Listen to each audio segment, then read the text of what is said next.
সমকামিতা। সমকামিতা এটার কথা আসলে এটা বলতেও কেমন লাগে, কিন্তু আল্লাহ পাক রব্বুল আলামিন এই গুনার কথা কোরআনে তুলে দিয়েছেন, কোরআনে রেকর্ড করে দিয়েছেন আল্লাহ পাক, বিভিন্ন সূরাতে এসেছে। সমকামিতা, অনেকে এটা বোঝেও না, এর অর্থ বোঝে না।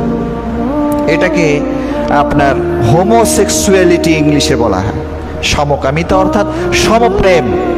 আল্লাহ পাক রব্বুল আলামিন মানুষকে এমন প্রকৃতি দিয়ে সৃষ্টি করেছেন, তার আকর্ষণ হবে কিন্তু তার বিপরীত লিঙ্গের দিকে আকর্ষণ হবে।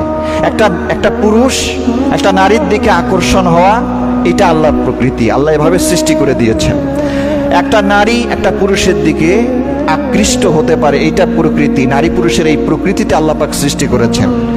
কিন্তু সমকামিতা হচ্ছে সমপ্রেম, অর্থাৎ সমলিঙ্গের ব্যক্তির প্রতি তার একটা কি বলে এটাকে, একটা রোমান্টিক আকর্ষণ হওয়া, যৌন চাহিদা প্রকাশ পাওয়া, সমলিঙ্গের প্রতি পুরুষের প্রতি আকৃষ্ট হওয়া, নারীর প্রতি আকৃষ্ট হওয়া, এটা হচ্ছে সমকামিতা। এবং রসুল এটাও বলেছে, জিনা তো বাড়বে কিয়ামতের আগেই। জিনা বাড়তে মানুষের জিনা ব্যভিচারে লিপ্ত হবে, হতে ওইটার প্রতি আর রুচি থাকবে না, এরপর সমকামিতার দিকে তারা ঝুঁকে পড়বে। বুঝতে পারছেন কথা?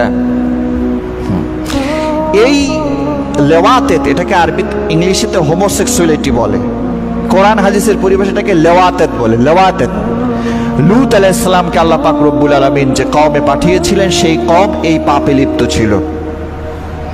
এই পাপে লিপ্ত বাহরুল মাইয়িত, মৃত সাগর বর্তমান যেটার নাম,